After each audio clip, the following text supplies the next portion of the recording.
Se está viendo, muy bien. Perdonen la...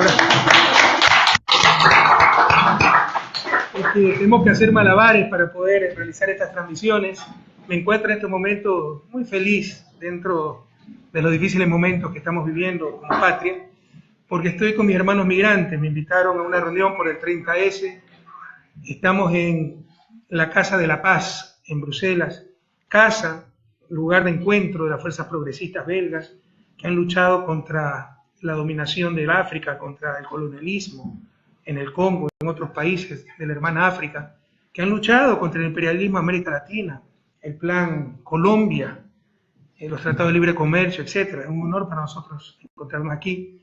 Estamos con hermanos migrantes, no los enfoco porque se nos daña de nuevo esto, pero están presentes muchos hermanos migrantes, ustedes saben.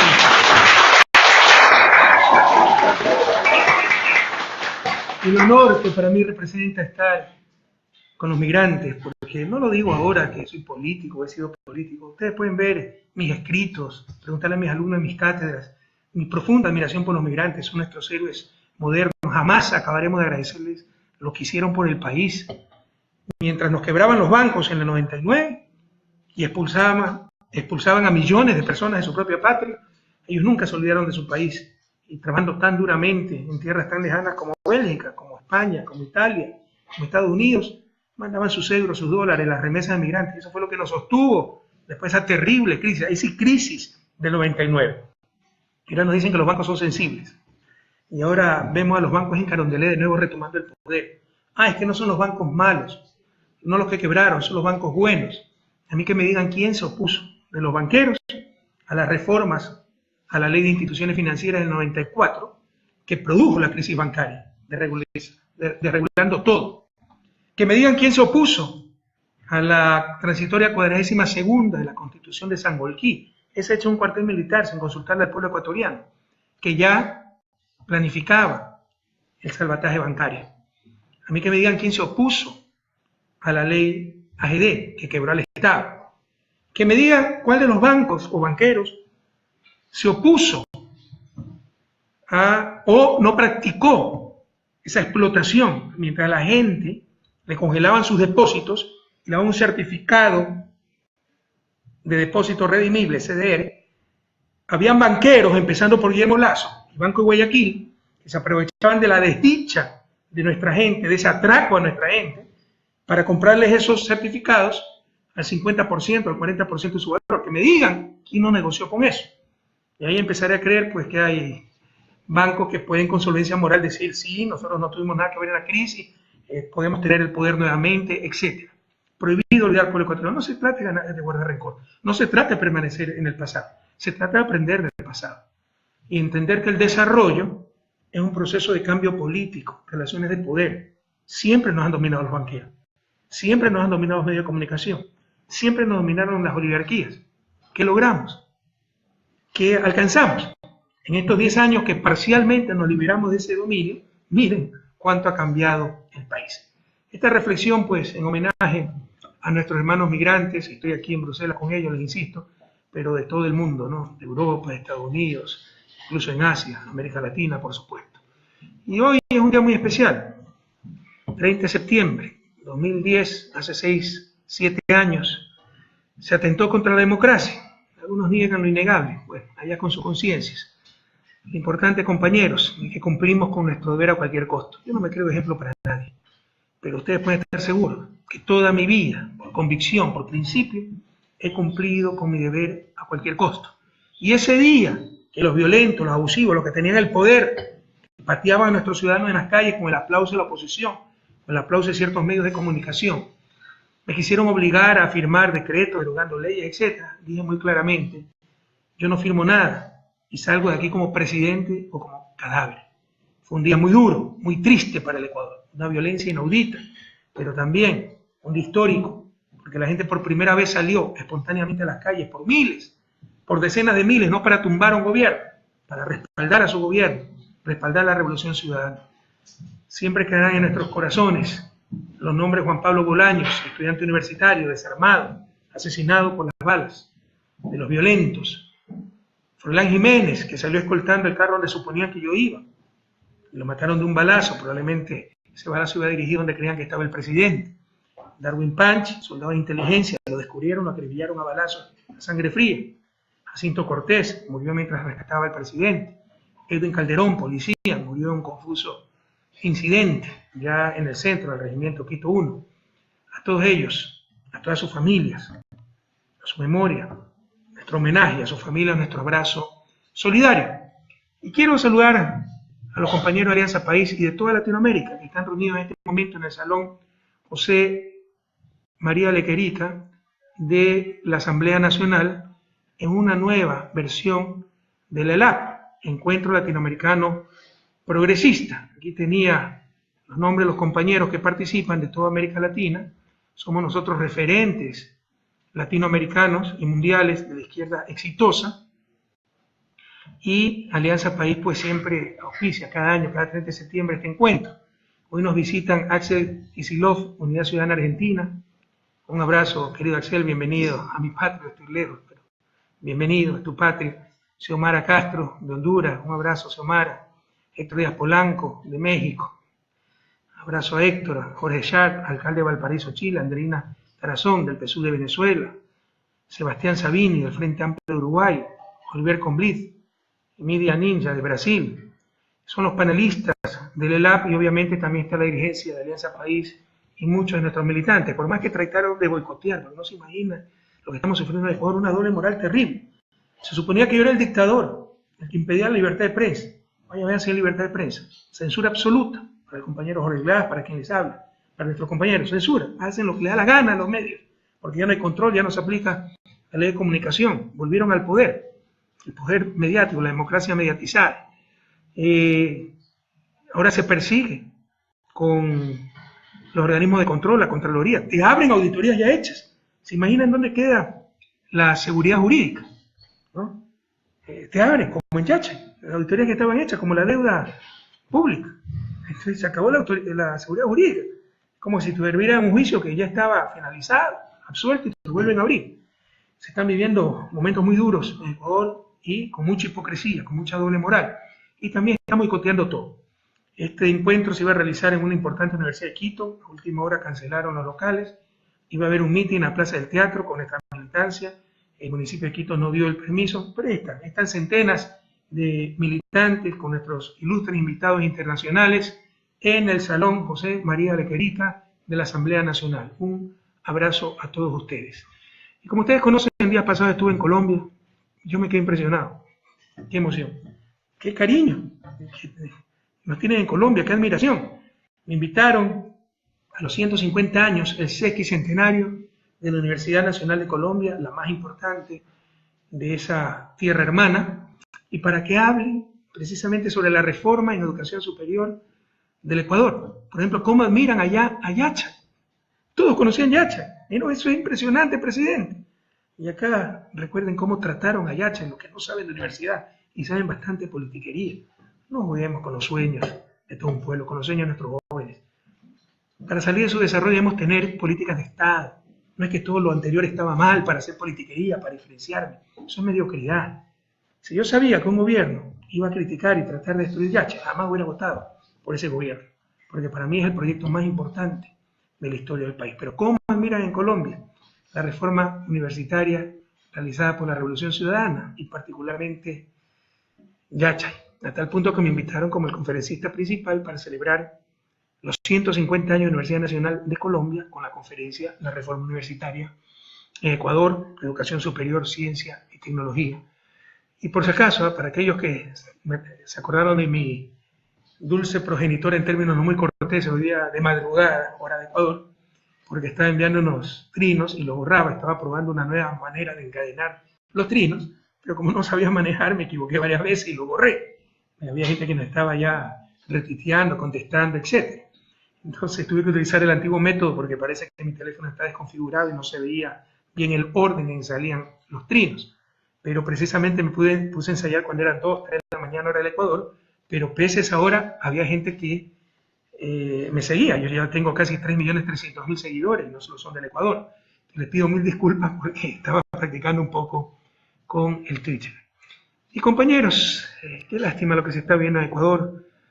No hay que perder nunca la esperanza, el optimismo. Yo soy un optimista enfermizo y espero que esa enfermedad sea contagiosa, como dice mi buena amiga Rebeca Greenspan, secretaria iberoamericana.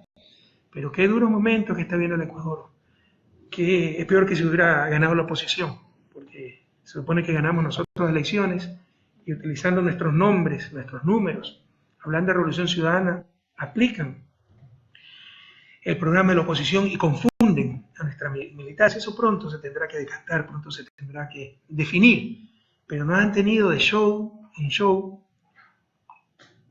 sin un rumbo claro de la República, sin definiciones trascendentales. Por ejemplo, recuerden, es que no es cualquier cosa, no es cualquier pelo de cochino. Estaban poniendo en duda una de las cosas más exitosas del socialismo del buen vivir, nuestras políticas económicas heterodoxas, ya no lo de siempre, tercerización para poder ser competitivo, regalar impuestos para que no haya servicios públicos, pero para ver si pagando menos los empresarios pueden generar empleo, y los ajustes frente a cualquier dificultad. Eso ya no existe en Ecuador. Y hemos demostrado ser más exitosos que con las políticas de antes. De criticar la política económica del anterior gobierno, es criticar la esencia de la revolución. Y eso es lo que hizo el actual presidente, y mintió. Ya habló de eso, presidente, sí, pero no es cualquier cosa. Hemos tenido muy claro, es gravísimo, un presidente que dijo que la deuda pública era el 55%, y su propio ministro la desmintió 21 de agosto, lunes 21 de agosto en la Asamblea, cuando dice, no estamos sobreendeudados, y la deuda pública consolidada es 27.000 millones, eso significa un 27-28% del Producto Interno Bruto. No se ha sobrepasado el límite de endeudamiento. Si a mí me hubiera hecho un ministro, todavía estarían publicando en primera página, pues, Correa mintió, su ministro lo descalifica. Como tienen pues la complicidad en este momento con el gobierno de turno, casi no dijeron nada, pese a que el Telégrafo sí publicó una pequeña nota. Entonces, claramente nos mintieron cuando hablaron de sobreendeudamiento. El propio ministro de Finanzas ya lo dijo ante la Asamblea Nacional. Esto no es cualquier pelo de cochino. ¿Se acuerdan el escándalo que armaron? La mentira que armaron y cómo cuestionaron el modelo económico de la revolución llamándole gasto irresponsable. O sea, había sobreendeudamiento, pero el gasto irresponsable. Gastos irresponsables son las carreteras, los hospitales, las escuelas del milenio. ¿A qué llamarán gastos responsables? Al concurso Miss Universo, que organizó Lucio Gutiérrez con 14 millones de dólares de inversión. 5 millones me parece solo para Trump, que era el dueño del concurso, exonerado de impuestos. ¿Eso será gasto responsable? ¿Queremos volver a ese viejo país? Prohibido olvidar. No existe la deuda que mencionó el presidente Moreno de forma tan irresponsable. Ha sumado todo. Busquen el histórico. No va a existir porque nunca se ha medido así la deuda. Esto es sumamente importante porque nos demuestra cómo nos engañan a cada momento y con cosas sustanciales. Escándalo tras escándalo para esconder su mediocridad, que no hacen absolutamente nada. También el ministro demostró en esa sesión en la Asamblea que el costo ponderado, el interés ponderado de nuestra deuda es 5.9%. Tampoco existe la deuda carísima. Por supuesto, los últimos tramos tuvieron que ser caros, porque la lógica financiera no es la lógica de desarrollo. La lógica de desarrollo es, tuviste un problema, te ayudo. La lógica financiera es, tuviste un problema, tienes más riesgo, te cobro más caro.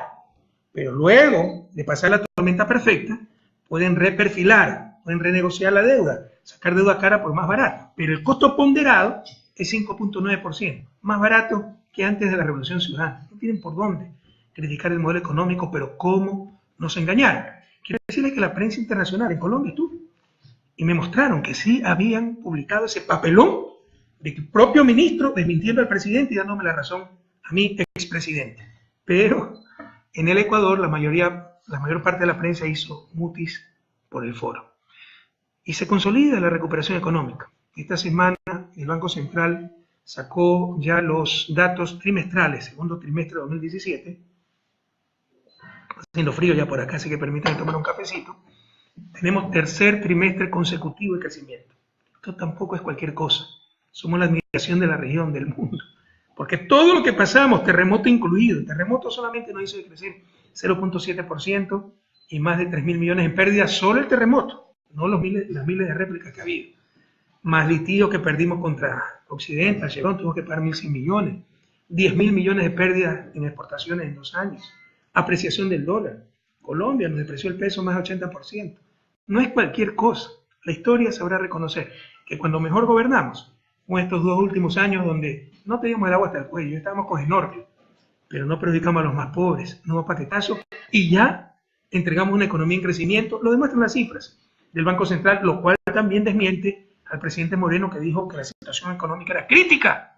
Para su mediocridad será crítica, para los que no saben de economía. Crítico fue hace los 2 últimos años, cuando, créanme, la situación era extremadamente difícil y logramos superarla, trabajando con inteligencia, no con politiquería, no con bla bla. Y el tercer trimestre de crecimiento de -4, es decir, comparado al mismo trimestre del año anterior.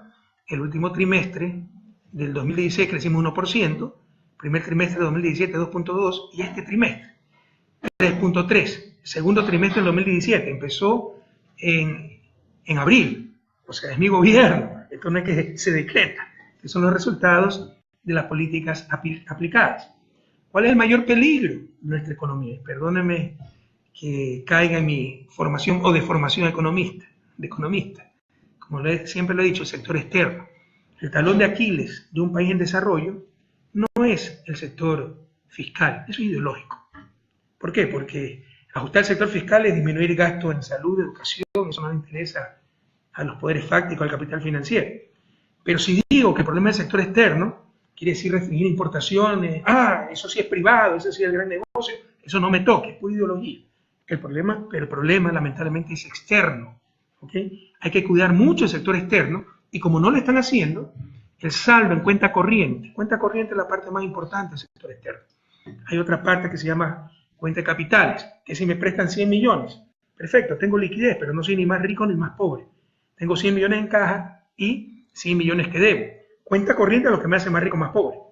Para tomar solamente la cuenta comercial, la más importante es la cuenta corriente, la balanza comercial. Si vendo 100, exporto 100 y compro 60, me quedan 40. Eso sí es riqueza, es ganancia.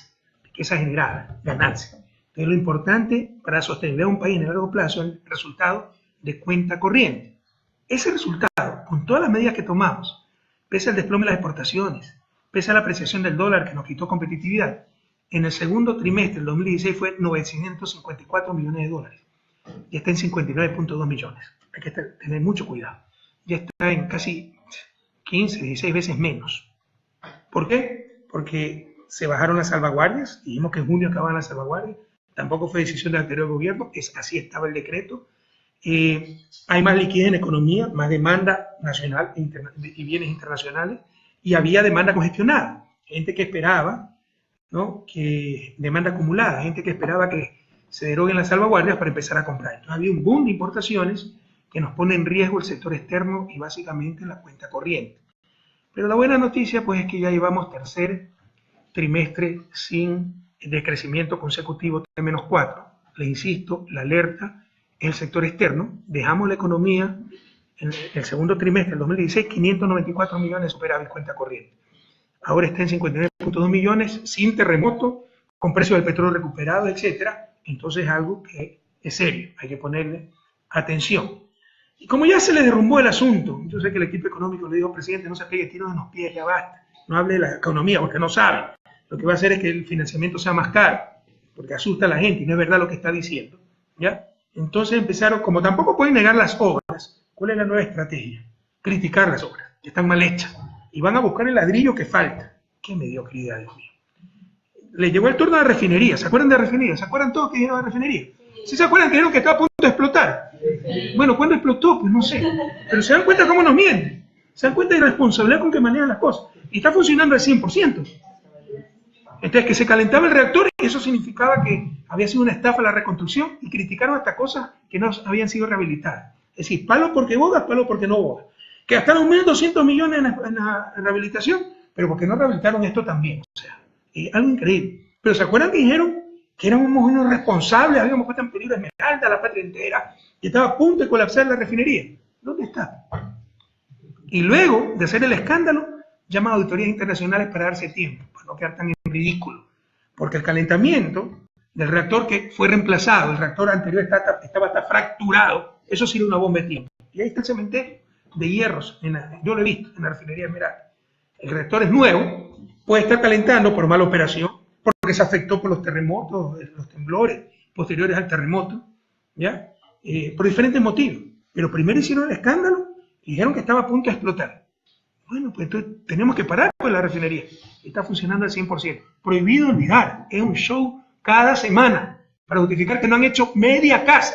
No, presidente, se equivocó. Se entraron 400 y pico de casas en Manaví, esas casas las hicimos nosotros. No han hecho ni un poste de alumbrado público. Es increíble la inacción del gobierno y la falta de lealtad y la mediocridad de ver el pasado, ¿no? Echarle la culpa al resto. Y hay una anécdota en administración. Un nuevo gerente, joven, ambicioso, llega a reemplazar al gerente de siempre, un tipo sabio. Le dice, ¿cómo me puede ayudar? Ven, te voy a dar la mejor ayuda que puedo darte. Te voy a dar 2 sobres.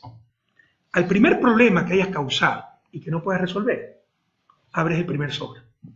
Al segundo problema que hayas causado y que no puedas resolver, abres el segundo sobre. Perfecto. Pasan unos meses, hace por ahí una embarrada el gerente nuevo, no puede resolver el problema. ¿Cómo le explico a los accionistas, al directorio? Saco el primer sobre, dice el primer sobre, échale la culpa al anterior gerente. La culpa fue del anterior gerente, él fue el que hizo esto. ¡Bravo! Pasan los meses, vuelve a cometer un error grave, no sabe cómo resolverlo. Pero me indicó que saque el segundo sobre. Saca el segundo sobre, lee, ahora sí presenta la renuncia porque ya no tienes a quién echarle la culpa. Eso es lo que le va a pasar pronto a este gobierno. No va a tener a quién echarle la culpa de su inacción, de su falta de ejecución, de gestión, de su mediocridad, etc. Es impresionante cómo cada semana es un nuevo show. La refinería ya debió haber explotado. ¿Se acuerdan que se metieron con las escuelas del milenio? Y ahí ese informe en el que se basaron, que tiene fallas terribles, terribles. Para empezar, ni siquiera controla para factores socioeconómicos, ni siquiera controla para antigüedad de las escuelas. No es lo mismo una escuela consolidada de 30 años que una de 3 años, que tomó alumnos de 10, 12 pequeñas escuelas. No es lo mismo. Mide por escuela, no por estudiantes. Entonces tiene regresiones, lo que saben estadísticas, saben lo que es una regresión de 40, 44 observaciones. Entonces, ya con estudios que tienen 10.000 observaciones, han demostrado que eso está totalmente hecho y que el impacto de la escuela del milenio no solo es positivo, es muy positivo. Pero hasta la escuela del milenio criticaron, los que nunca hacen nada. En honor a la verdad, el ministro de Educación sí la defendió, pero el presidente la atacó y la sigue atacando. Parece que eso mejora la escuela unidocente para que los pobres sigan teniendo la peor educación. Terrible. Y le llegó el turno a Yache, ese sueño que debería ser de todo un país. Para mí, el proyecto más importante de la historia del país. No es el más caro. El más caro es Refinería del Pacífico, el cual también están boicoteando. Pero Yache es más importante si tenga menos inversión, porque es un impulso para meterlo en la sociedad del conocimiento. El conocimiento es la clave del desarrollo en el siglo XXI. Ya no es la cantidad de tierra, la cantidad de trabajo disponible, recursos naturales, el talento humano, el conocimiento. América Latina debe generar conocimiento. La nueva dependencia es depender del conocimiento que generan otros y que nos cobran carísimo, mientras nosotros seguimos produciendo bienes ambientales que consumen gratuitamente. Es la nueva e injusta División Internacional del Trabajo. El Yache es un sueño y ha marchado bastante bien, pese a los 2 años de tremendas dificultades. Jamás yo hubiera votado por un gobierno, por un candidato que no entendiera lo que era Yache. Y qué show que armaron con Yache, qué show tan injusto. Y además por rencillas con el anterior gerente, Héctor Rodríguez, un joven, con el cual yo también he tenido diferencias.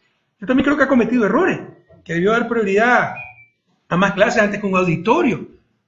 Pero aquí, en Ecuador no se procesan así las diferencias. Si no estoy de acuerdo contigo, eres corrupto, ladrón. Si ya tengo el poder y te trato de destrozar, ya basta, ya basta.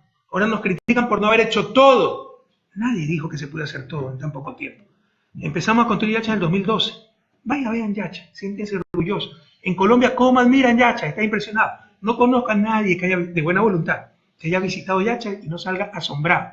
Pero dijo el presidente Moreno, aquí no se ha construido una ciudad, sino un barrio incompleto. ¡Cuánta ignorancia!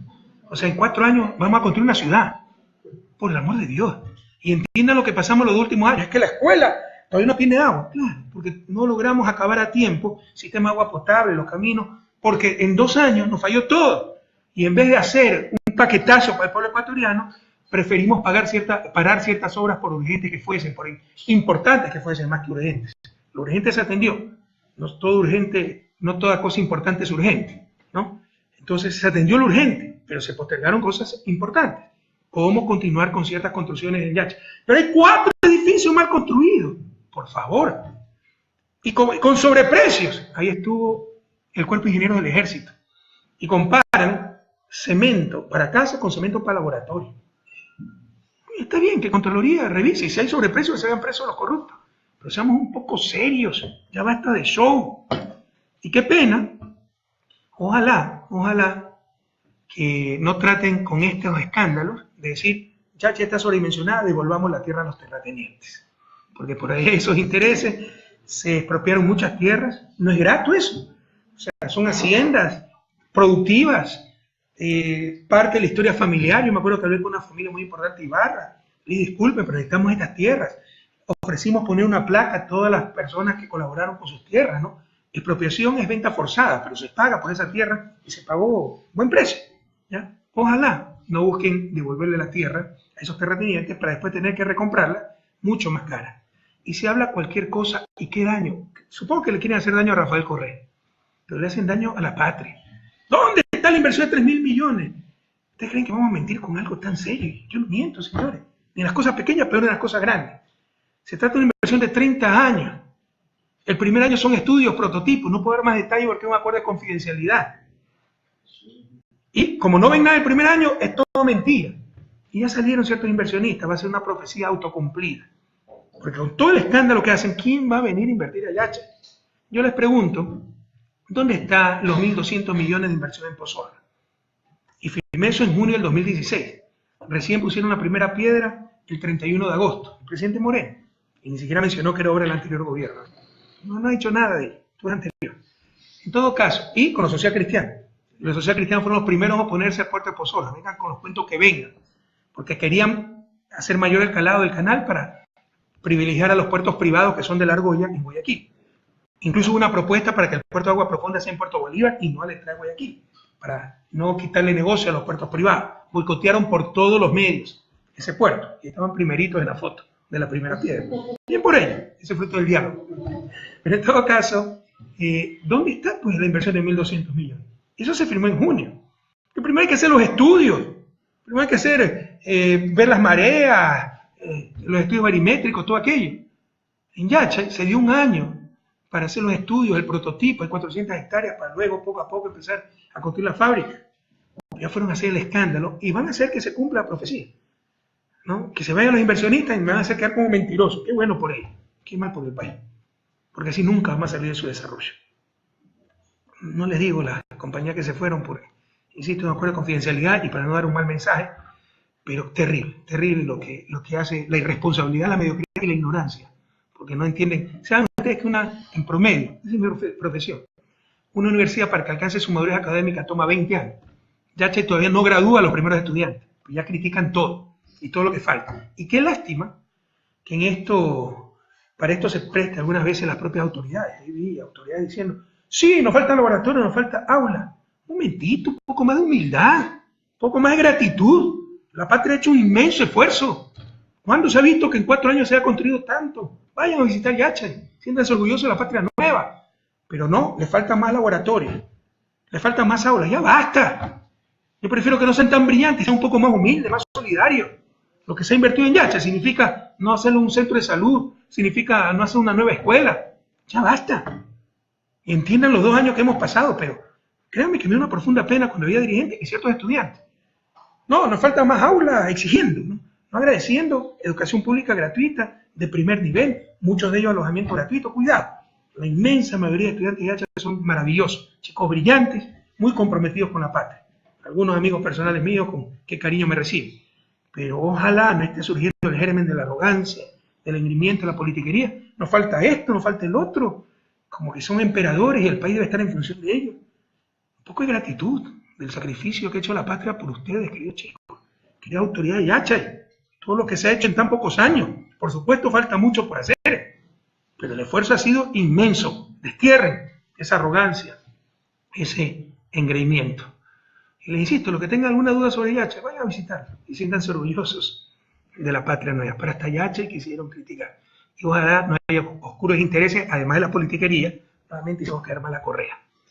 Como por ejemplo devolverle la tierra a los hacendados del Valle de Urcuquí.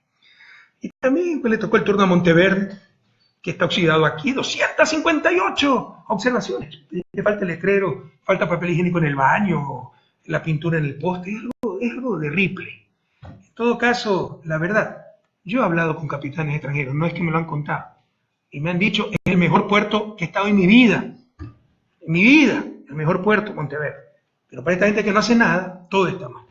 Y ya le tocó el turno también a las unidades judiciales, que la de Florida, Guayaquil, entonces le falta esto, la salida de emergencia, hablan, y eso, ¿cómo estropea la prensa siempre eso, por Dios? ¿Cómo nos quieren robar la esperanza? Sobreprecio, reajuste de precio y nada más sobreprecio. Una cosa es reajuste de precio, una cosa es que se empezaba a mover 20 metros cúbicos y hubo una falla en los diseños o algo imponderable y se tiene que mover 40 metros cúbicos, hay que pagar más por ese rubro. Y otra cosa es que me cobraron más por la misma cosa. Ha habido reajuste de precios, por más trabajo, porque sí, estábamos en emergencia yendo a toda velocidad y hubo diseños, en ese caso me acuerdo, porque tratamos ese problema, que no estuvieron bien hechos, entonces que era muy barato al inicio para lo que se quería hacer, se fueron ajustando los precios y costó bastante más, pero se justifica por la obra que existe. Pero esta gente le está buscando la quinta pata al gato. Qué lástima que critiquen todo el tiempo, y mientras tanto, ni una sola casa, compañero. Esa es la realidad. Pero algún rato el pueblo ecuatoriano le exigirá factura. Y también tenemos ataques no solo a las obras, sino a las denuncias, ¿no? Jugando con nuestra reputación, jugando con nuestra integridad. Nos robaron miles de meses. Ya vamos a hablar de la cámara, ¿no? Otra cantinflesco. Cámara oculta en el despacho de Carondelet. Yo mismo me espiaba, ¿no? De mi celular. Pero ahí está, ahí sí es atentado a la seguridad nacional. Cuando nos roban miles de mails, lo publica, es fachada, ¿no? Lo manejan desde aquí, pero lo publica una periodista venezolana, ahí sí lo publican todos los medios de Ecuador. Ahí no es atentado a la seguridad nacional, haberle robado miles de mails al presidente de la República, al presidente del Consejo de Judicatura. Y esto demuestra interferencia y correa en la justicia. Revisen los mails, compañeros. Lo único que demuestra es cómo tenían un presidente consagrado día y noche a trabajar por la pata. Y en base a recortes de prensa. ¿Por qué todavía se ha demorado tanto esto? ¿Por qué no se ha resuelto lo otro? Lo cual es mi absoluto derecho y obligación.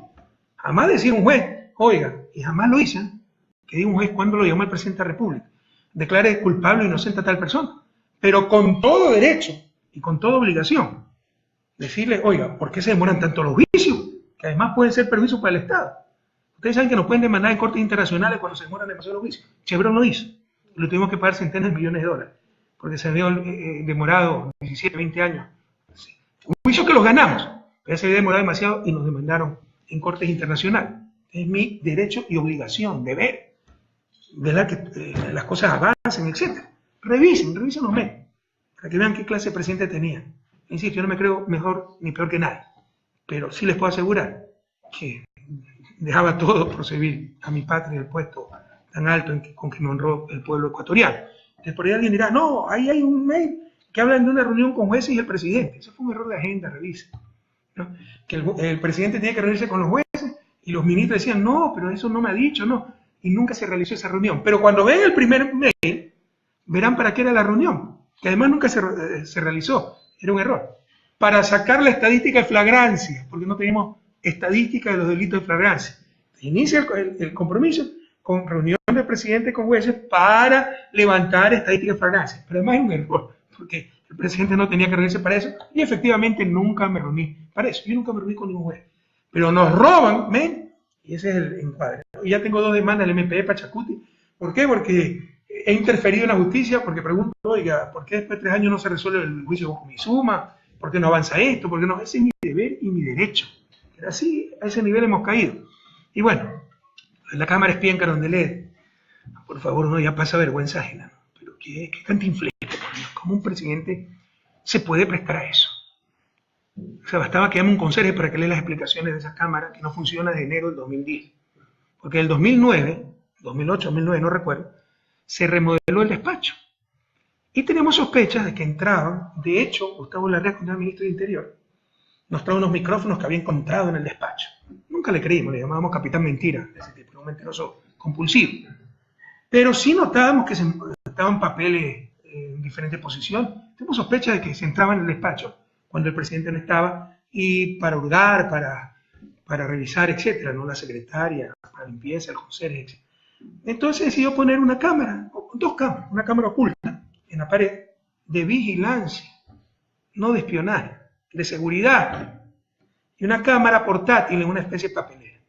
Por supuesto, era horroroso pues que me estén viendo todo el día, se me meten los dedos en la nariz, etc. Entonces, a las pocas semanas, tal vez meses, yo dije, ya no aguanto, prefiero que entren a hacer lo que quiera aquí, a poner dispositivos electrónicos, pero llévense esto. Se llevaron la cámara portátil y la otra cámara, como estaba en la pared, había que romper la pared. Dijimos, no la rompan, desconecten. Era cámara antigua, conectada por cable a un monitor a unos 20 metros en una pequeña cafetería que existe.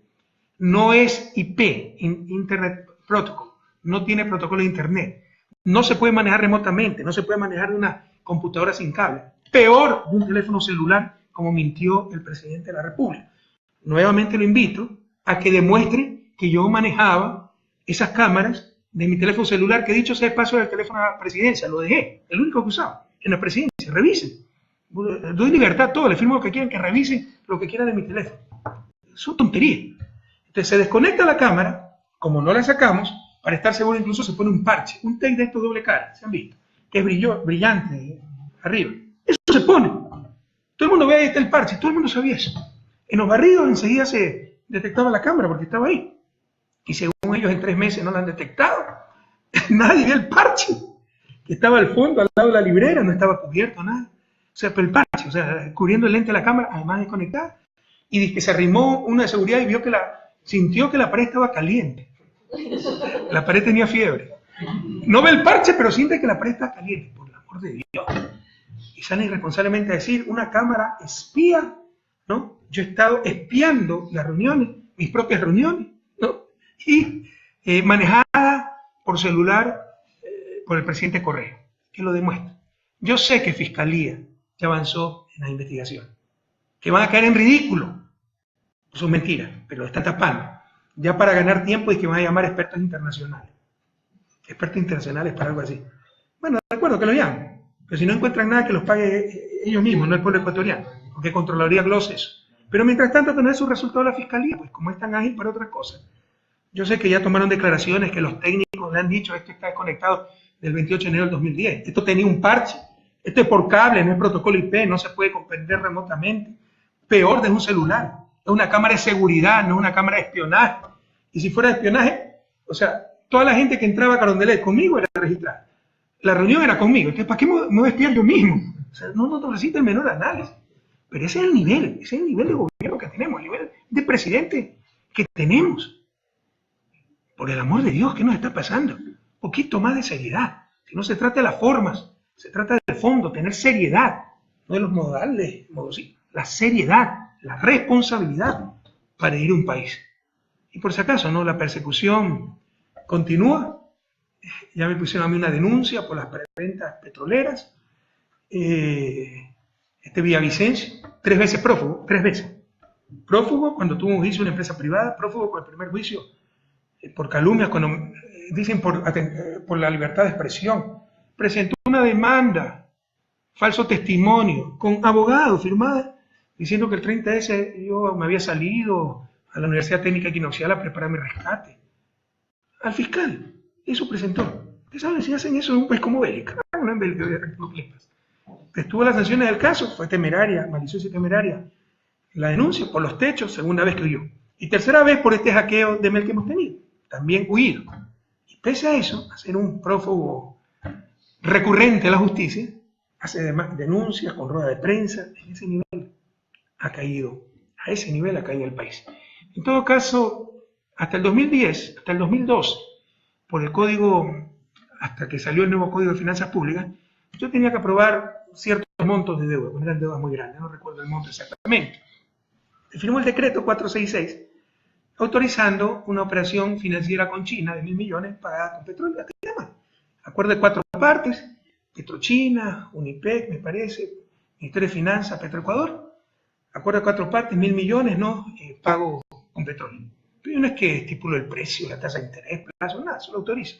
Ya no autorizo, después del 2012, porque era engorrosísimo. Yo tenía que firmar ascenso hasta de sargento, creo, al inicio. Todo eso ya eliminado.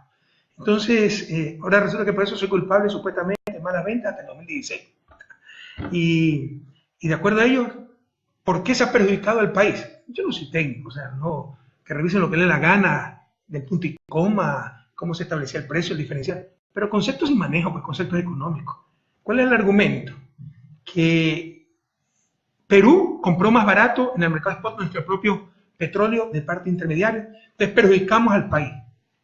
Por favor, es un concepto fundamental de economía, que si ustedes venden al por mayor, no es el mismo precio, porque no es el mismo precio vender miles de barriles que centenas de millones de barriles y asegurar un mercado.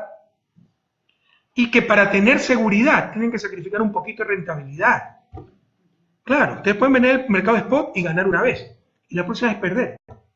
Los 2 últimos años ha estado saturado el mercado petrolero. ¿Qué pasaba si no podíamos colocar nuestro petróleo?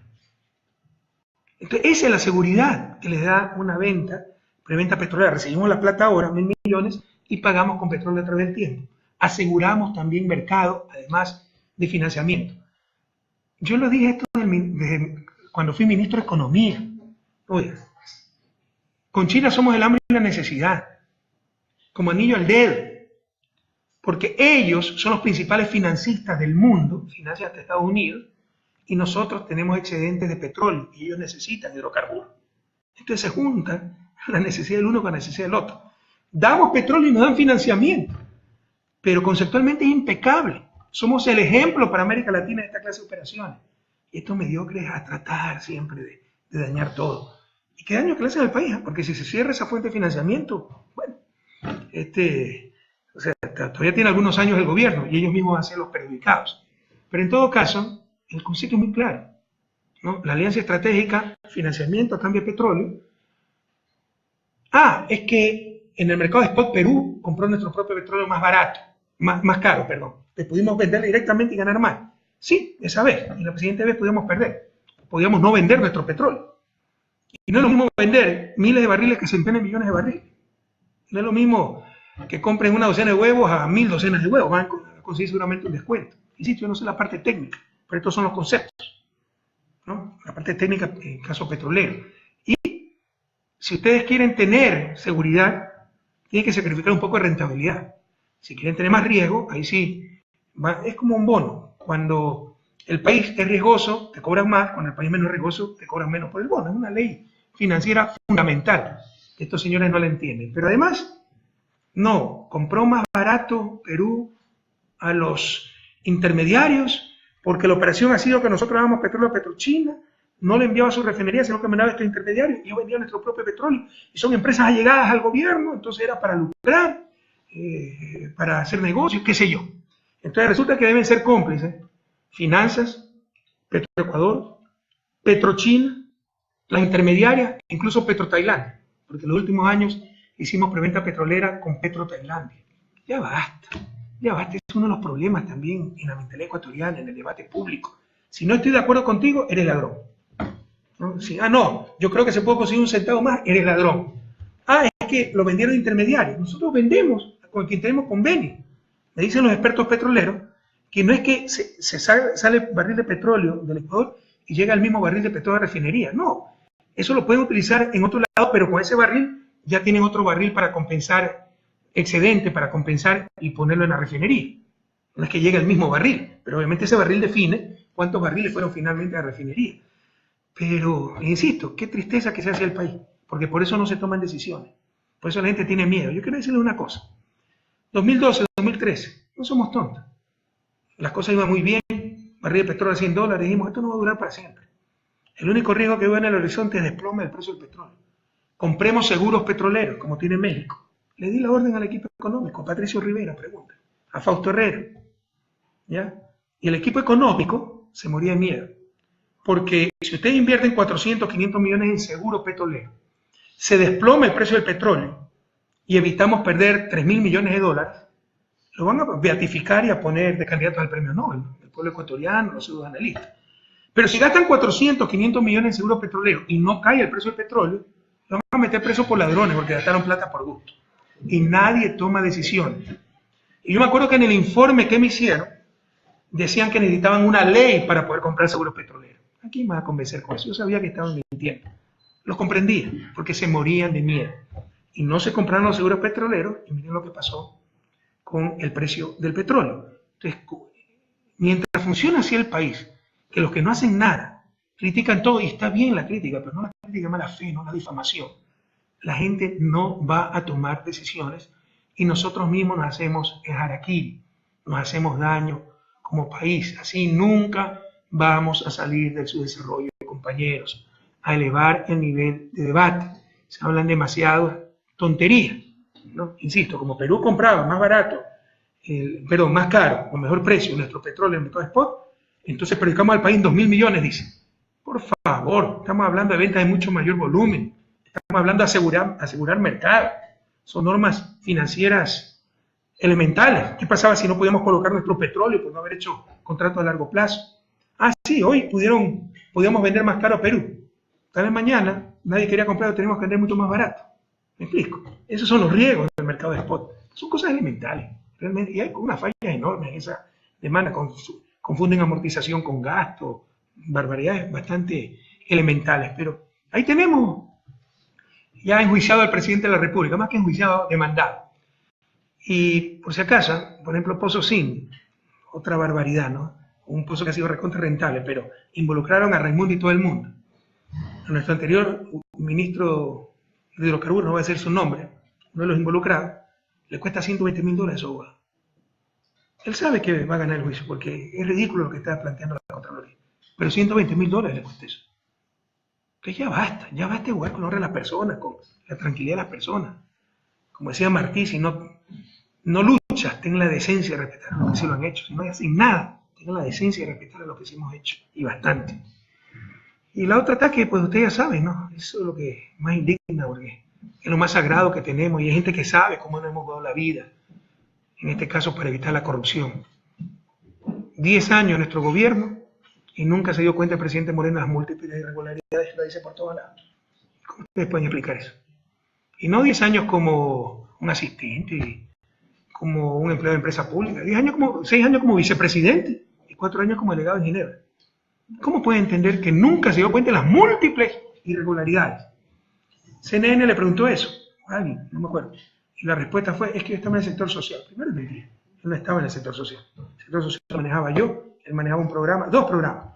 Misión Manejo de Espejo, un éxito, manejado por Homero Arellano, y Circo Social, un desastre, ¿no?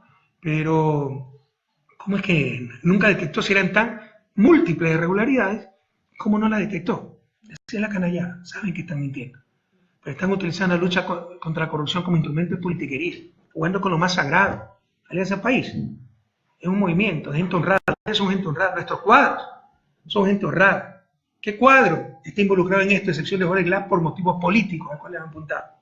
Están involucrados, son mandos medios de Petroecuador que estaban desde antes de nuestro gobierno, Carlos Pareja, Januzeli, que era la referencia en el sector petrolero. Esa gente está involucrada. Los cuadros de Alianza País, un Ricardo Patiño, un Rafael Correa, una Gabriela Venero, una Doris Solís.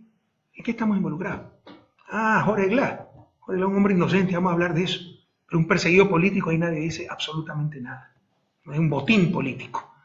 Entonces, también se miente a cada rato, compañeros. Como mintió sobre nuestra reunión en Ginebra, él ha dicho en un medio internacional, el presidente Moreno, que cuando le propusimos hace un par de años la candidatura en Ginebra, él dijo que no estaba de acuerdo con esto. Mentira. Felizmente había un testigo, Ricardo Patiño, y ya escribió Ricardo Patiño de forma muy valiente. Yo fui testigo. Estamos ante un mentiroso compulsivo, por favor. Yo sé que no tienen por qué creer. Todavía no la engañaron a ustedes. A mí me engañaron 10 años. Ya me di cuenta cómo me han engañado 10 años. Porque ahora soy el, ¿cómo dije? Hambriento de poder. Hasta hace 3 meses, no 3 años, 3 meses era el mejor presidente de la historia. Y aquí, en esta reunión, ahora que me quiero perpetuar en el poder, ya querer la alternabilidad, pregúntale a Ricardo. Fuimos, le dijimos, mira, creemos que tú puedes ser uno de los potenciales candidatos a la presidencia. Sí, yo tengo otro estilo, maravilloso. Trataré de atraer a los que se han ido, maravilloso. Y tú, Rafael, tienes que volver en el 2021, que es indispensable para el país. Pregúntale a Ricardo. Después que ganó la elección el 2 de abril, Rafael, yo solo voy a estar 2 años. Tú tienes que regresar en 2 años. ¿Estás loco? No, es que tú eres indispensable. Ahora resulta que soy yo el hambriento del poder. Estamos ante un mentiroso compulsivo. Yo soy pueblo ecuatoriano que no tiene por qué creerme todavía. Pero a mí me engañó 10 años. O sea, un artista parece. Dice las cosas que cree que el otro quiere escuchar. A mí no me convence con esas cosas. Y siempre me negué. Yo quería retirarme definitivamente de la política. Si regreso algún día será por gente como ella. que quería tener tranquilidad con mi familia, dedicarme a la academia. Pero soy hambriento de poder, que ha cambiado. El joven Rafael Correa antes creía en alternabilidad, en la libertad de prensa, en el medio ambiente, ahora no creo en nada. ¡Qué barbaridad! Pero hace 3 meses, no 3 años, me decía el mejor presidente de la historia, el mejor ecuatoriano de todos los tiempos. Mi presidente eterno, así se me despidieron el 24 de mayo. Lobos disfrazados de corderos y mentirosos compulsivos. El cinismo sin límite. Estar muy atentos, jóvenes queridos. Siempre duden de la gente que miente gratuitamente, de la gente salamera. Y hoy se frotan las manos, salivea la oposición, ¿no? Traicionaron a Correa. Pero como decía Borges, Tomás Borges, sin ese, comandante sandinista, siempre se puede confiar en los traidores, no cambian nunca. Quien es desleal con alguien, es desleal con todos. No es que soy desleal con él, no, es desleal con todos, soy el todo nada. Entonces, esa gente debe estar desterrada de la política ecuatoriana, sea de izquierda o de derecha, porque le hace daño a la propia democracia. No es democrático que hayamos ganado las elecciones y se aplique el programa de los perdedores. Eso no es democrático, pero la gente se apoya, claro, pues con toda la complicidad de los medios de comunicación, que trastornan todo, pero verán cómo poco a poco la gente se va a dar cuenta de las cosas. Eso no es democracia. Se vota por un programa, se vota por una tendencia, un programa que lo construimos miles de personas para que se aplique el programa perdedor. Increíble. Miren, ya no voy a perder tiempo en desmentir al presidente Moreno. Tan solo recordar una y otra vez, y los que tengan videos de esto, hasta hace poquito, hasta la campaña, la posesión, el 10 de julio, que en el cambio de guardia sacó mi retrato, nuestro dirigente histórico, gracias Rafael, buena suerte, felicidades con tu familia. Ahora soy el jefe de la mafia, la bestia, acuerdo a la física cuántica, o es uno. ¿No? Ya no vamos a desmentir, no vamos a perder tiempo con esta clase de personas, solamente recordar, y los que tengan videos, manden en las redes sociales, el antes y el después. Antes el mejor presidente de la historia, ahora la bestia, de acuerdo a la física cuántica. Antes el presidente eterno, ahora hambriento de poder. Antes el mejor ecuatoriano de todos los tiempos, ahora el jefe de la mafia, ¿no? Saquen el antes y el después, la repletemos. Son los instrumentos que nos quedan, compañeros, porque es un bloqueo total a nivel de medios de comunicación. Pero además, pese a toda la campaña que han hecho para hacernos quedar como un gobierno corrupto, por cada corrupto que hay miles de servidores públicos muy honestos, que cumplen su trabajo con patriotismo, con transparencia. No permitamos que nos roben la esperanza, que nos lleven al país de antes. Estamos convencidos que éramos los más vagos, los perezosos, los corruptos. El caso de Brecht ocurrió en 12 países, pero es aquí donde ha habido dictadura, donde hay que llamar a la ONU, frente de transparencia, porque todos hacen politiquería, ¿no? Pero pese a eso, en sus encuestas, ellos lo saben, el tema de corrupción sale en tercer o cuarto puesto. Y dicen que el pueblo ecuatoriano es inmoral, no le interesa la corrupción. Claro que le interesa. Lo que pasa es que no lo ven el día a día. Ellos saben que están mintiendo.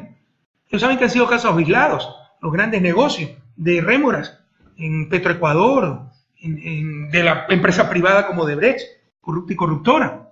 Pero no han sido casos tolerados, institucionalizados, como era antes las aduanas, el registro civil, el SRI, el migración, la policía judicial. ¿Se acuerdan? Que ya la gente que va a un registro civil no es extorsionada. Usted no le va a creer el cuento de que todo es corrupto, que es lo que quieren imponer pese a toda su campaña de prensa. Que no es que el pueblo ecuatoriano es inmoral. Saben que están mintiendo. En el día a día ven que no es cierto.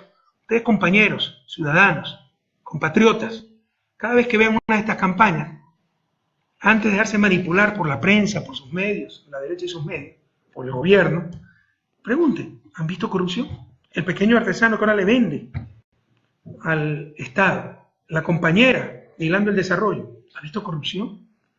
¿Han sido extorsionados como antes para contratar con el Estado? ¿O han sido excluidos sencillamente de contratar con el Estado? Pregúntense. Todo ha sido un fracaso, sobreendeudamiento, gasto irresponsable. Ustedes viven peor que antes. Nuestro nivel de vida ha subido sustancialmente. ¿Ustedes han visto que todo está mal? O tenemos carreteras las mejores de América Latina, escuelas del milenio que son envidia, nuestros vecinos, centrales hidroeléctricas, centros de salud que son una belleza, unidades de policía comunitaria que son maravillosas.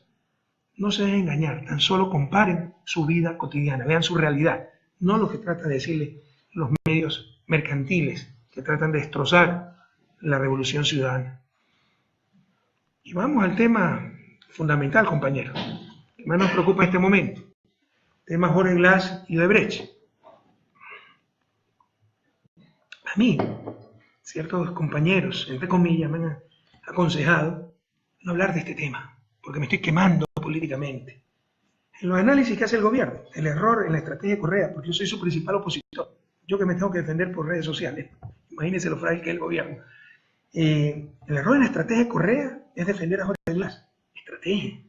No entienden lo que son principios, convicciones. Yo defenderé hasta la muerte a un hombre que sé que es inocente. No me interesa el costo político, como no me interesó arriesgar la vida el 30S del 2010 por cumplir con mi deber. Exagero, claro que interesa, pero cumpliremos con nuestro deber a cualquier costo. Siempre trataré de hacer lo que creo correcto, sin importar el costo. Yo no sé si ustedes conocen la historia de las delaciones de este señor Santos, que era el más creíble, más infalible que el Papa, de acuerdo a los medios de comunicación. Ustedes saben que las delaciones fueron a inicios del 2016, a inicios, en Brasil, confidenciales. Regresa con grabadora, cámara, para inculpar a la gente. Graba a Carlos Poli, registra en video a Ricardo Rivera, y ustedes ven siempre la intención de involucrar a Jorge Glass. Ahora, si Jorge Glass hubiera estado involucrado, cuando grabó a Jorge Glass sería lo más contundente. Vean la grabación con Jorge Glass, que todavía no acabó en el peritaje, nos dicen en Fiscalía. Es la más importante. Vean la grabación con Jorge Glass. Jorge Glass lo recibe en su despacho porque era el encargado de manejar los flujos. 2016, cuando le digamos a todo el mundo, tenemos atrasados los pagos porque estábamos con el agua, ya le digo, con el snorkel, ¿no? Jorge se encargaba de eso. Vean cómo hablan, ¿no? Que vamos a parar las obras, no las paren, necesitamos que nos paguen algo, ya vamos a colocar 2.000 millones en bonos, le vamos a pagar unos 5 millones, 20 millones, qué sé yo, no paren las obras. Y al final el propio Santos, ¿no? Oiga, ¿y qué de la campaña? No sé, pues. ¿Y usted va a ser candidato? No sé. Y no le logra sacar absolutamente nada ahora. Claramente le estaba tendiendo una trampa para ver si Jorge decía, puede ayudarnos con la campaña, no logra absolutamente nada. Ecuador, ese es el registro, el audio más importante. Y prácticamente no se lo ha dado a conocer. Y los otros también muy importantes, creo que se me quedaron las... miren si tengo por ahí las declaraciones de Rivera. Qué lástima, la imprimí, creo que se me quedó. No, se me quedaron. Pero revisen las declaraciones de Rivera. Un tipo nefasto. Todo el daño que ha hecho el abuso de un pariente, un mal pariente. Que además, cosas horrorosas han visto, ni conocido de él. Pero delegación a China. Bueno, era un decreto, un acuerdo ministerial, no hay nada. Es verdad. Declara Rivera que él viajó a China, invitado por la empresa Génesis, que nunca en nombre del gobierno. Que allá un bocón haya dicho, yo soy representante del gobierno, es otro problema, pero ¿qué tiene que ver el gobierno en eso? ¿Qué responsabilidad va a tener? Revisen la declaración de Rivera. Revisen los pendrive. ¿Ya? El pendrive es una clara jugada de inteligencia. Déjenme apagar el celular. Es una clara jugada de inteligencia. ¿Quién va a creer que aparece un pendrive cargado de información por un supuesto colaborador de Rivera, que justo conoce a un capitán de la DGI? ¿Saben lo que es DGI? Dirección General de Inteligencia. Le da el pendrive.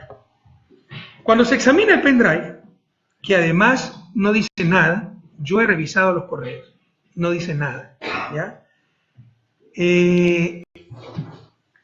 Ustedes pueden manipular la información. Eso no es prueba válida, no ha habido cadena de custodia adecuada. Pueden manipular las cosas. Donde no puede, donde queda registro de toda una computadora, se pregunta, bueno, ¿dónde está la computadora de la cual extraigo toda esta información? El testigo declara que la botó, un basurero. ¿Quién puede creer eso? En realidad, ustedes saben que todavía tengo contactos. Es una jugarreta de inteligencia. Esa información fue robada hace un par de años, en el 2015, cuando salió el escándalo de las Islas Mazor y todo eso. Y lo tenían guardado para el momento oportuno en esta celada que le han tendido al vicepresidente de la República. Pero pese a ello, revisen, nosotros revisamos. Del 2009 hay 94 mensajes que manda el vicepresidente a su tío, eso significa menos de uno por mes, estamos hablando de 8 años, 96 meses, 94 mensajes, uno por mes, y 35 de Rivera al vicepresidente. No hay uno solo que hable de derecho, y la mayoría de los mails son por el problema de la tesis que tuvo Jorge, y el otro era experto en telecomunicaciones, ¿no? Hoy día, por ejemplo, Diario El Telégrafo saca un chat donde dice, aquí, estos son los chats que involucran a Jorge Glass. Es un chat de un doctor Alvear a un tipo CJ que lo copian a Rivera. ¿Se imagina? Y que una de las líneas dice, y Jorge Glass, no sabemos ni de qué habla, pero una de las líneas dice que Jorge Glass ha dicho que se decida ya o alguna cosa que tomar decisión. Ni siquiera Jorge Glass, JG. Y esa es la prueba para incriminar a Jorge. Por favor, ¿dónde está el Estado de Derecho? Ha vuelto el Estado de opinión. ¿Dónde está el Estado de Derecho? Yo he revisado esos mails, no me lo han contado. Correa, te estás quemando defendiendo a Jorge Glass porque todo el mundo cree culpable. No me interesa eso, compañero. Así nací, así moriré, y si volviera a nacer, viviría mi vida exactamente igual. Porque yo jamás podré dormir tranquilo, viendo a un hombre inocente encarcelado, viendo a un hombre inocente acusado injustamente, compañero. Siempre seré fiel a mis principios, a mis convicciones, ¿no? Y la asociación ilícita, debe haber una asociación para cometer un ilícito, pero claramente expresar esa voluntad. Lamentablemente imprimí, se me quedó, lean la declaración de Rivera. Jamás Jorge Glass ha estado involucrado en esto. Lo dice otras palabras, pero básicamente eso. Yo he actuado privadamente, no tiene nada que ver Jorge Glass. Ah, es que su tío lo trata de defender, es un inmoral. Santo seguramente el Papa Francisco, ¿no? Entonces vale la palabra de santo. La realidad es que la investigación de Fiscalía está como al inicio, solo con las declaraciones de santo. Es la única prueba que tiene. Prueba entre comillas, porque no es prueba. Es el capaya de Odebrecht, no prueba absolutamente nada. Pero aquí se ha juzgado, no en un tribunal, sino de los titulares. Alguien puede decir, pero bueno, ¿por qué Santos quisiera hacer daño al gobierno, a Glass? ¿Saben cuánto hicimos perder nosotros a Odebrecht al expulsarla en el 2010 del país? El 2010 regresó, 2008 me parece. 700 millones en contrato. Apenas supe como presidente de la República el caso de corrupción de Odebrecht. Le inmovilizó 80 millones que sí le debemos, le teníamos que pagar. Dije, no le paguen, no le hemos pagado. Tiene más que razones para tenernos la jurada, por el amor de Dios. Además que los pillos no tienen nada que perder y muchas veces se van a llevar tan solo por el odio. ¿Quién sabe si ellos robaron la plata y le echan la culpa a otro? Santos, el capaya de Odebrecht, vino a botar lodo con ventilador sin una sola prueba. Pero en base de eso, se enjuicia al presidente, probablemente le dicten orden de prisión el lunes. El fiscal incomprensiblemente ha pedido una audiencia para cambiar las medidas sustitutivas. Es algo increíble. Se trata de un perseguido político, hay que decirlo con todas las letras, pero obviamente con este entramado mediático, pues el loco soy yo, él es culpable, no tiene la presunción de inocencia, sino la presunción de culpabilidad. Ojalá que tengan conciencia aquellos que encarcelen a un hombre inocente, que no robó, compañeros, tengan la seguridad, ni dejó robar tampoco, y por eso tiene muchísimos enemigos como yo, también los tengo. Podrán vencer, tienen la fuerza, tienen los medios de comunicación, pero no podrán convencer. Porque es inexplicable, es una acusación en que, por ejemplo, ponen esto, ¿no? Que se delegó, habría delegado a su tío a Chile, eso es mentira, ya se demostró que es mentira. Incluyen las cosas que ni siquiera están en el proceso, lo que dice Montúfar en medios de comunicación. Montúfar se lo acepta como acusador particular, ustedes pueden ser acusador particular cuando son perjudicados.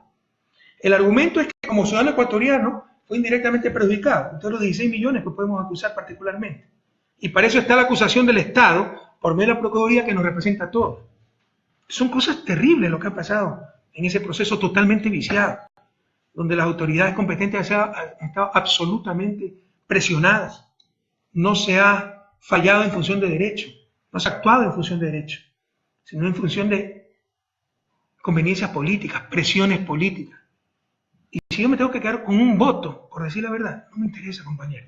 Aprendan a conocer a su expresidente. Yo actúo en base a convicciones, no conveniencias políticas. No me interesa mi carrera política. Me interesa servir a los demás y a mi patria especialmente. Y creo que la mejor manera de servir es siempre manteniendo los principios y siempre diciendo la verdad, así sea uno contra el mundo. Si logras que se sepa la verdad que has hablado, a pesar del sofisma, del orbe encanallado, toda esta tierra será tu dominio y mucho más serás hombre, hijo mío. Es el poema así de Rudyard Kipling, premio Nobel de literatura. Seguiremos diciendo la verdad. Créanme que el gobierno actual es peor que si hubiera ganado la oposición. Y aquellos que todavía piensan que se va a mantener una alianza país-bloque, no sean ilusiones, es una atracción. Lo mejor es ya definir posiciones e ir a la resistencia si seamos minoría. Por eso somos revolucionarios. Jamás imaginamos lo que iba a pasar, pero pasó. Así es la vida. Soy optimista. relativizo las cosas, doy gracias cada día a Dios que tengo una linda familia, tenemos salud, eso es lo más importante. Claro, esto también es importante, pero se presentó, como se puede presentar un accidente que le cambie la vida a uno, etc. Y habrá que enfrentar esto con alegría, con optimismo, pero sin engaño, ¿no? Es peor que si hubiese ganado la oposición. En algún momento habrá que tomar definiciones. Es impresionante cómo hacen lo que dicen combatir. Ahora sí se persigue. Pozosín, ya les puse el ejemplo, Contraloría saca cada rato informes sin el menor sustento, pero defenderse cuesta $120.000. Se abrieron nuevamente auditorías en Yacha. ¿Dónde quedó la autoridad, la seguridad jurídica? El desbalance informativo que existe. Ya no existe información. Existe una sola palabra, una sola versión, manipulación. Antes existían medios mercantiles contra el gobierno, y yo era un gran vocero, y parcialmente contra los medios públicos que tenían objetividad, pero un aporte marginal. Ahora no hay nada, los medios públicos se lo entregaron a la prensa mercantil, el gobierno es cómplice de los medios mercantiles, nada, para defender la revolución, para defender la década ganada. Hay una persecución implacable, censura de prensa, todo lo que nos acusaban a nosotros. Pero ¿saben qué, compañeros? Venceremos. Esto es cuestión de tiempo. Ahora quieren gastar 60 millones para inhabilitarme, una consulta popular, porque el objetivo es la pregunta de la reelección, no se engañen. Yo soy lo menos importante, por mí no se preocupen. Pero gastar 60 millones para eso es realmente criminal. No es que estaba crítica a la situación económica. Somos los que más hemos recurrido a consultas populares porque creemos en la democracia directa. Para asamblea constituyente, para aprobación de la Constitución de Montecristi, para una serie de reformas entregadas a la judicial en 2011, con un consejo de judicatura que se hallaba en funciones prorrogadas. No es que me caían mal y por eso los cambié, ¿no? Estaba en funciones prorrogadas, no estaba claro el mecanismo de reemplazo, había que aplicar el nuevo mecanismo estipulado en la Constitución. Y recuerden que no tenía mayoría en la asamblea, sino minoría. Tenía que consultar al pueblo. Y la última, la de los paraísos fiscales, que nos puso a la vanguardia mundial de la lucha contra la corrupción. Y que le costó prácticamente nada pues, al pueblo ecuatoriano, porque fue con las elecciones generales y era hacer solo una papeleta adicional. Pero ahora, por inhabilitar a Rafael Correa, quieren gastar 60 millones. ¿Y cómo retroceden políticamente y democráticamente a mi pueblo, ¿no? Todos estamos de acuerdo con la consulta popular y no saben ni lo que van a preguntar. Y si preguntan, queremos que regrese la tercerización. Y se preguntan sobre la pena de muerte. ¿Qué dirán ciertos asambleístas y nuestros que apoyaron la consulta, presidente de la asamblea, si una de las propuestas es que se reduzca el tamaño de la asamblea a 30 asambleístas? O sea, ¿saben lo que es políticamente y democráticamente estar de acuerdo con una consulta que no se saben las preguntas? Es retrocedernos décadas, a ser un poquito más responsable, por el amor de Dios, a ser un poquito más responsable. Basta de tanta politiquería, de tanto populismo. Están haciendo mucho daño a la institucionalidad, al país, a la madurez democrática de nuestra gente. Qué lástima que hayamos tenido tantos lobos disfrazados de ovejas, con un odio muy profundo hacia mí, muy profundo, extremadamente regionalistas, centralistas. Ya sacaron el Ban Ecuador de Quevedo, no sé por qué Quevedo, su autoridad no reclamar, los ríos, y lo llevaron de nuevo a Quito. Ojalá no se lleven CFN de Guayaquil, Flopec de Esmeralda. Hicimos un esfuerzo inmenso para centralizar, ahora todo centralizando, ¿no? Porque hay gente muy centralista. Y también están los oportunistas. Eso nos sorprende dada la situación. Siempre en estas situaciones se ve quién estuvo con uno y quién estuvo con el poder. El problema es la situación. Lo que sorprende es la situación que nunca se vio dar. Si supieran cuánta gente me decía que era el mejor presidente del mundo y están ahora con el poder, no con la verdad. Queridos jóvenes, eso no debe escandalizarlo, es común, no normal. La caries en la dentadura humana, como siempre digo, es común, pero no es normal, deberían tener una dentadura sin caries. Me extrañaría que no fuera así, que no haya desleales traidores. Pero por cada uno de ellos también existen esos compañeros a prueba de todo, que nunca venden sus conciencias. Lo triste, insisto, es que nunca debió suceder. Nunca debió suceder. Ganamos las elecciones nosotros. Y no las ganamos por Lenín Moreno. La ganamos por los 10 años de gobierno. ¿Ustedes votaron por Lenín Moreno o por la Revolución Ciudadana, compañeros? Aquí donde barrimos, en Bélgica, ¿no? Votaron por la Revolución Ciudadana. Ganó un programa de gobierno construido entre decenas de miles de ciudadanos. Ahora nos hablan de diálogo y recoger todo, ¿no? Porque no tienen liderazgo, y recoger sobre todo lo de la oposición, eso es dialogar. Creer que tratar con la oposición es adoptar la agenda de la oposición. Eso es lo más antidemocrático que existe. Se aplica el programa perdedor, el programa de la oposición. Y no se ha hecho una casa mientras tanto. ha aumentado un bono. Se aplica el programa de la oposición con el regocijo de la prensa y el aplauso efímero de los grupos de siempre. Si funcionara el reparto, queridos compañeros, que están haciendo del país, porque le han dado las eléctricas a Bucaram, le han dado las autoridades portuarias a los socialcristianos, el un ministerio al uno, el otro ministerio al otro, sin cabeza, sin liderazgo, el país de antes. Ah, pero cuánta paz, eso no es paz, eso es pacificación. Y si eso funcionara, siempre se manejó así el país. Y lo que tuvimos fue crisis, exclusión, pobreza, corrupción institucionalizada, inmovilidad. Ahora somos ejemplo en la región y en el mundo. Si supieran cómo nos admiran por acá, por Bélgica, cuántas conferencias. Por cada conferencia que doy tengo que rechazar con las mías, unas 3. En noviembre doy 2 conferencias más, en Ginebra, en Naciones Unidas, en Grenoble, etc. ¿No? Entonces, ¿cómo nos admiran por acá? Pero no se preocupen, compañeros. Todo es cuestión de tiempo.